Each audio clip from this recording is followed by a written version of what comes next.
अस्सलाम वालेकुम दोस्तों, मैं हूं Shahbaz Ali, student of international relations और आप देख रहे हैं मेरा यूट्यूब चैनल। तो आज हम डिस्कस करेंगे यूनिटरी एंड फेडरल स्टेट्स, उसके डीमेरिट्स, उसके मेरिट्स, डीमेरिट्स। और ये जो है टॉपिक लिया गया है पॉलिटिकल साइंस के बुक से, चैप्टर नंबर 26। और हम आज जो है ना इसको डिस्कस करेंगे, unitary and federal states. Unitary states क्या होती है, फेडरल स्टेट्स क्या होते हैं और उनके मेरिट्स और डीमेरिट्स। ठीक है। तो आजकल जी की जो है कंट्रीज़, जो मुल्क हैं, जो स्टेट्स हैं, जदीद जो स्टेट्स हैं वो बहुत बड़ी हैं, बहुत जो ना बड़ी हो गई हैं, उनकी टेरिटरीज जो वो ज़्यादा हो गई हैं और जो कि एक रूलर या एक गवर्नमेंट जो है उसको हैंडल नहीं कर सकती, उसको रूल नहीं कर सकती। ठीक है। तो इसीलिए दारुल हुकूमत में बैठे, ठीक है, कैपिटल में बैठी हुई गवर्नमेंट या रूलर उसको अकेले जो है हैंडल नहीं कर सकता। तो इसकी वजह से कंट्री को जो है डिवाइड किया जाता है और डिवाइडेड को भी और भी ज़्यादा डिवाइड किया जाता है, मतलब सब डिवाइड किया जाता है। डिवाइडेड क्या होता है और सब डिवाइडेड क्या होता है? डिवाइडेड, फॉर सपोज मेरे पास एक चीज़ है, सर्किल है, उसको मैं दो चीज़ों में डिवाइड कर रहा हूँ। ठीक है। फिर उसको मैं दो चीज़ों में डिवाइड कर दिया। अब मैं चाह रहा हूँ कि उसको और भी ज़्यादा डिवाइड करूँ, तो उसको मैं दो मैंने पहले से कर दिए, फिर उसको मैं चार चीज़ों में डिवाइड करूँगा, मतलब चार हिस्सों में उसको कन्वर्ट करूँगा। फिर ये हो गया मेरा सब डिवाइड। ठीक है। कंट्री को डिवाइड किया गया, फिर उसके बाद जो डिवाइडेड चीज़ें थी, जो डिवाइडेड प्रोविंस वगैरह जो भी थे, उसको भी सब डिवाइड किया गया और भी उसको तोड़ा गया। ठीक है। Into number of administrative areas. Administrative area मतलब जो चीज़ हमने डिवाइड की है, मतलब उसका भी एक चलाने वाला अलग बंदा होगा, और जो डिवाइडेड चीज़ों को भी हमने सब डिवाइड किया है उसको भी चलाने वाला एक अलग एडमिनिस्ट्रेटिव होगा, एडमिनिस्ट्रेशन होगी। ठीक है उसकी। ठीक है। जिसको हम प्रोविंस कहते हैं, स्टेट्स कहते हैं, कैंटन्स कहते हैं, डिपार्टमेंट्स कहते हैं, या हम उसको काउंटीज कहते हैं। ठीक है। तो कंट्री को डिवाइड किया जाता है किसमें? प्रोविंसेस में, स्टेट्स में, कैंटन्स में, डिपार्टमेंट्स में और काउंटीज में। और इन सब की जो है अलग अलग एक अपनी एडमिनिस्ट्रेशंस होती हैं, एडमिनिस्ट्रेटिव एरियाज होते हैं। ठीक है। फिर उसके बाद प्रोविंस को भी डिवाइड किया जाता है किसमें? डिस्ट्रिक्ट्स, तहसील में। प्रोविंस को भी, सिर्फ प्रोविंस को नहीं, स्टेट को, कैंटन्स को, डिपार्टमेंट्स को और काउंटीज को भी डिवाइड किया जाता है किसमें? डिस्ट्रिक्ट और तहसील में। और इन डिस्ट्रिक्ट और तहसील की भी अलग अपनी एडमिनिस्ट्रेशन ऑफिस होती है और जो है उनके अलग अपने डिपार्टमेंट्स होते हैं। ठीक है। जो कि डिस्ट्रिक्ट और तहसील को चलाते हैं। ठीक है। तो प्रोविंस को चलाने वाला अलग अलग होता है, स्टेट को, कैंटन्स को, डिपार्टमेंट्स को, काउंटीज को, और कंट्री को और एक स्टेट को चलाने के लिए भी एक स्पेसिफिक बंदा मौजूद होता है। ठीक है। एक किस कंट्रीज को चलाता है, एक प्रोविंस को चलाता है और दूसरे जो है डिस्ट्रिक्ट और तहसील को चलाता है। मतलब इसकी वजह से जो है कंट्री वो डेवलप भी होती है और अच्छी तरीके से मतलब रूल कर पाते हैं। ठीक है। तो इनकी जो है डिविजन्स और सब डिविजन्स के पास अपनी एडमिनिस्ट्रेशन ऑफिस बॉडी होती है। ठीक है। उनकी अपनी गवर्नमेंट होती है, वो अपने तरीके से रूल नहीं करते। उसको जो कंट्रोल करता है वो करता है स्टेट का जो है रूलर गवर्नमेंट, जो स्टेट की होती है, सेंट्रल गवर्नमेंट, वो जो है कंट्रोल करती है एडमिनिस्ट्रेशन ऑफिस को या सब डिविजन्स को जो रूल करते हैं। ठीक है। तो उसको हम क्या कहते हैं? प्रोविंशियल या लोकल गवर्नमेंट। लोकल गवर्नमेंट हम उसको कहते हैं जो तहसील को चलाता है, डिस्ट्रिक्ट को चलाता है या प्रोविंस को चलाता है। ठीक है। वो लोकल गवर्नमेंट होती है। एक होती है सेंट्रल गवर्नमेंट। सेंट्रल गवर्नमेंट जो पूरी कंट्री को चलाता है। ठीक है। अब इनके बीच में रिलेशन क्या है? प्रोविंशियल और सेंट्रल गवर्नमेंट के रिलेशन को बयान करने के लिए स्टेट्स को दो हिस्सों में डिवाइड किया गया, एक यूनिटरी एंड दूसरा है फेडरल। इनको जो है इन दोनों में डिवाइड किया गया है ताकि हम प्रोविंशियल गवर्नमेंट और सेंट्रल गवर्नमेंट को इजीली समझ सकें। ठीक है। डिस्कस करेंगे यूनिटरी स्टेट को। यूनिटरी स्टेट क्या होती है? यूनिटरी स्टेट वो होती है जिसमें सुप्रीम गवर्नमेंटल अथॉरिटी जो होती है वो कॉन्स्टिट्यूशन के तहत सेंट्रल गवर्नमेंट को दी जाती है। मतलब बहुत ज़्यादा जो पावर होती है वो होती है सेंट्रल गवर्नमेंट के पास होती है। ठीक है। जो कि वो पूरी कंट्री को रूल करती है। ठीक है। तो सेंट्रल गवर्नमेंट ही होती है जिसके पास सुप्रीम गवर्नमेंटल अथॉरिटी होती है। ठीक है। तो वो और वही जो है गवर्नमेंट पूरी कंट्री पे रूल करती है, मतलब सीएम पीएम की सीट। ठीक है, हम पाकिस्तान में तो प्राइम मिनिस्टर जो बहुत ज़्यादा पावरफुल होता है, ठीक है, तो वो होती है सेंट्रल गवर्नमेंट। तो सेंट्रल गवर्नमेंट जो चाहे वो कर सकती है। सेंट्रल गवर्नमेंट अगर चाहे अपनी पावर डिस्ट्रीब्यूट करे, वो डिस्ट्रीब्यूट कर सकती है।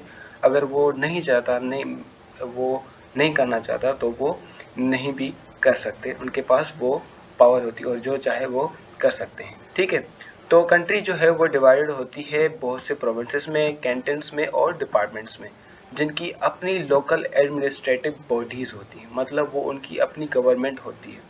ठीक है, और वो गवर्नमेंट जो है वो एडमिनिस्ट्रेटिव बॉडी क्या क्या कर सकती है, क्या नहीं कर सकती, वो हम अभी बताएंगे। ठीक है, तो ये लोकल जो गवर्नमेंट्स होती हैं प्रोविंसेस की, कैंटन्स की और डिपार्टमेंट्स की, वो सिर्फ वही पावर एक्सरसाइज करती हैं, वही अथॉरिटी एक्सरसाइज करती हैं जो उनको दी जाती है सेंट्रल गवर्नमेंट के तहत। ठीक है, तो सेंट्रल गवर्नमेंट जो है वो अपनी पावर शेयर करती है, लोकल गवर्नमेंट्स को देती है और लिमिट में देती है। ठीक है, अगर और वो लोकल गवर्नमेंट सिर्फ वही पावर एक्सरसाइज कर सकती है जो उनको पावर दी जाती है, उससे ज़्यादा वो नहीं बढ़ सकते। ठीक है, तो जितनी पावर, जो ज़्यादा पावर होती है पूरी कंट्री की, वो होती है सेंट्रल गवर्नमेंट के पास। ठीक है, तो all powers of the state are concentrated in the central government. तो ज़्यादा जो पावर होती है स्टेट की, वो किसके पास होती है? वो होती है सेंट्रल गवर्नमेंट के पास। और जो लोकल बॉडीज होती हैं, लोकल एडमिनिस्ट्रेटिव्स होते हैं, वो सिर्फ वही पावर एक्सरसाइज कर सकते हैं जो उनको दी जाती है सेंट्रल गवर्नमेंट के तहत। ठीक है, The local administrative bodies exercise only delegated authority। ठीक है, जो पावर उनको दी जाती है वही पावर वो एक्सरसाइज कर सकते हैं, उससे ज़्यादा वो नहीं बढ़ सकते और लॉस के, रूल्स के अगेंस्ट वो नहीं जा सकते। ठीक है, तो ज़्यादा पावर किसके पास होती है? सेंट्रल गवर्नमेंट के पास होती है। तो यहाँ तक सेंट्रल गवर्नमेंट को ये भी डिसाइड करना पड़ता है कि लोकल बॉडीज़ को कितनी और कब जो है अथॉरिटी देनी चाहिए, मतलब कितनी अथॉरिटी देनी चाहिए और कब जो है उनको अथॉरिटी देनी चाहिए लोकल, ये भी सेंट्रल गवर्नमेंट को डिसाइड करना पड़ता है लोकल बॉडीज़ के लिए। ठीक है, तो इवन ये भी डिसाइड करना पड़ता है कि उनकी टेरिटोरियल बाउंड्रीज कितनी होनी चाहिए, उनके फंक्शंस कौन से होने चाहिए और उनका डिपार्टमेंटल स्ट्रक्चर कौन सा होना चाहिए। तो ये भी जो है सेंट्रल गवर्नमेंट को डिसाइड करना पड़ता है, डिसाइड करते हैं लोकल बॉडीज़ के लिए। तो लोकल बॉडीज़ तब तक कोई फैसला नहीं करती, तब तक कोई काम नहीं करती जब तक उनको सेंट्रल गवर्नमेंट से इजाज़त नहीं मिलती, परमिशन नहीं मिलती। तो इस तरह से यूनिटरी स्टेट में जो है लोकल गवर्नमेंट्स के पास कोई भी ऑटोनॉमी नहीं होती, मतलब वो सेल्फ गवर्नमेंट नहीं कर सकते, सेल्फ गवर्नमेंट नहीं करते। ठीक है, ऑटोनॉमी कहाँ पाई जाती है? ऑटोनॉमी इंग्लैंड में, फ्रांस में, इटली और ईरान में ऑटोनॉमी पाई जाती है और दूसरी भी कुछ स्टेट्स हैं, कंट्रीज़ हैं जहाँ पे ऑटोनॉमी नहीं, यूनिटरी स्टेट पाई जाती है। ठीक है, तो ये कुछ एग्जांपल हैं यूनिटरी स्टेट के। इस फिगर से आप देख सकते हैं कि यूनिटरी गवर्नमेंट में जो सेंट्रल अथॉरिटी है, सेंट्रल गवर्नमेंट, ठीक है, तो ये है सेंट्रल गवर्नमेंट, सेंट्रल अथॉरिटी जो बहुत ताकतवर है, स्ट्रॉन्ग है, पावरफुल है। ठीक है, जबकि आप ये देख सकते हैं ये है प्रोविंसेस। ठीक है, प्रोविंसेस, आप इसको स्टेट भी कह सकते हैं, प्रोविंसेस भी कह सकते हैं और आप इसको डिस्ट्रिक्ट या तहसील भी आप इनको कह सकते हैं। तो ये वीक हैं। वीक क्यों है? क्योंकि ये खुद मुख्तार नहीं होते, ऑटोनोमस नहीं होते, वो अपने फैसले खुद नहीं कर सकते। जब चाहे सेंट्रल गवर्नमेंट जो भी चाहे वो उनसे करवा सकती है। ठीक है, तो वो अपने फैसले वो खुद नहीं कर सकते, सेंट्रल गवर्नमेंट जब उनको परमिशन देगी, उनको इजाज़त देगी, तब वो कोई काम, वो एक्शन करेंगे। ठीक है, तो यहाँ पे सेंट्रल अथॉरिटी यूनिटरी स्टेट में बहुत ताकतवर होती है, स्ट्रॉन्ग होती है। ठीक है, तब अब इसके जो हम मेरिट्स डिस्कस करेंगे कि इनके फ़ायदे क्या हैं, उनके बेनिफिट क्या होते हैं। ठीक है, तो इस फॉर्म ऑफ गवर्नमेंट में, यूनिटरी गवर्नमेंट में, यूनिटरी स्टेट में, इनके पास, सेंट्रल गवर्नमेंट के पास स्ट्रेंथ और विगर होता है, मतलब फिजिकली स्ट्रांग होती है, पावरफुल होती है, उनके पास पावर होती है सेंट्रल गवर्नमेंट के पास। ठीक है, तो सेंट्रल गवर्नमेंट अपनी पावर के साथ जो उसको दी गई होती है कॉन्स्टिट्यूशन के तहत, वो कंट्रोल करती है एडमिनिस्ट्रेशंस पे। ठीक है, और लोकल एडमिनिस्ट्रेशन पे, मतलब लोकल गवर्नमेंट्स जो होती हैं उन पे कंट्रोल करती हैं, सूबाई गवर्नमेंट्स पे सेंट्रल गवर्नमेंट कंट्रोल करती है। और उसके साथ साथ ये इंटरनल, अंदरूनी और बैरूनी मामलात को भी हल करती है और उसको भी सोल्व करती है। ठीक है, मतलब जो उनके जो मसाइल आते हैं वो भी उनको सेंट्रल गवर्नमेंट ही हल करती है, ना कि प्रोविंशियल गवर्नमेंट। ठीक है, और उसके साथ ये सेंट्रीफ्यूगल फोर्सेस को भी चेक करती है और एडमिनिस्ट्रेशन को भी जो है डिस्ट्रप्शन से बचाती है। ठीक है, तो सेंट्रलाइज जो सेंट्रल गवर्नमेंट की जो पावर है, जो उनकी स्ट्रेंथ है, वो फॉरेन पॉलिसी और नेशनल डिफेंस से ज़ाहिर होती है। जितना नेशनल डिफेंस मजबूत होगा उतना ही आपको पता चलेगा कि सेंट्रल गवर्नमेंट बहुत ज़्यादा मजबूत है, स्ट्रॉन्ग है, ये कंट्री बहुत ज़्यादा मजबूत है।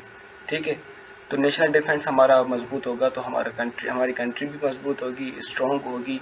और फॉरेन पॉलिसी, जितनी हमारी फॉरेन पॉलिसी मतलब जो हमारे ताल्लुकात होंगे दूसरी कंट्री के साथ, हम ट्रेड सोशल कनेक्शन जो हम करेंगे, सोशल मतलब सोशली कनेक्ट होंगे, इकोनॉमिकली कनेक्ट होंगे, या ट्रेड के थ्रू जो हम कनेक्ट होंगे दूसरी कंट्रीज के साथ, हमारी फॉरेन पॉलिसी अच्छी होगी दूसरी कंट्रीज के साथ, तो हमारी जो कंट्री है, हमारी स्टेट है, वो ताकतवर होगी। तो सेंट्रल गवर्नमेंट है वो, उनकी अगर फॉरेन पॉलिसी और नेशनल डिफेंस मजबूत होगा तो हमारी कंट्री भी मजबूत होगी। इसी तरह से हमें पता चलेगा कि यूनिटरी स्टेट सेंट्रल गवर्नमेंट ताकतवर है कि नहीं है। ठीक है, दूसरा एडवांटेज ये है इस गवर्नमेंट का कि जो लॉज और पॉलिसी जो हैं वो यूनिफॉर्म होते हैं, यूनिफॉर्मिटी होती है उनके पास। और एडमिनिस्ट्रेशन जो है कंट्री में, उनको कोई भी जो है उनमें कोई भी ऑटोनोमस नहीं पाई जाती, क्योंकि वो फेडरल स्टेट के पास होती है। लॉज में कोई भी मुदाखलत नहीं कर सकता, पॉलिसीज में कोई भी मुदाखलत नहीं कर सकता, क्योंकि वो फेडरल स्टेट के पास होती है और वो उसमें ऑटोनोमस नहीं होती, उसमें कोई भी मुदाखलत नहीं कर सकता। ठीक है,